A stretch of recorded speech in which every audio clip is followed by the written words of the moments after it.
In this guide, I'm going to show you how to fix a Nintendo Switch 2 eShop payment that failed.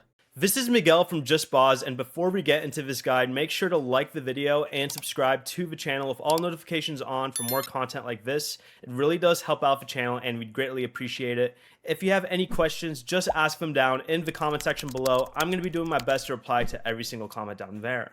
First, try the payment again and carefully re-enter your card number, expiration date, security code, and billing zip or postal code exactly as they appear on your card account.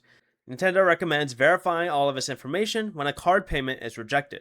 If it still fails, make sure the country set on your Nintendo account matches the country where your card was issued, because Nintendo can block cards from a different region.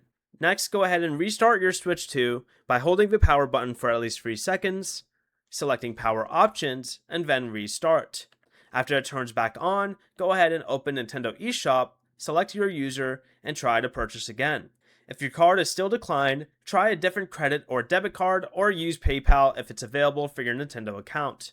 If every payment method fails, contact your card issuer because they may be blocking the transaction. Before you leave, remember to like the video and subscribe to the channel with all notifications on for more content like this. It really does help out the channel and we'd greatly appreciate it. And if you did have any questions, just ask them down in the comment section below. I'm going to be doing my best to reply to every single comment down there. Peace.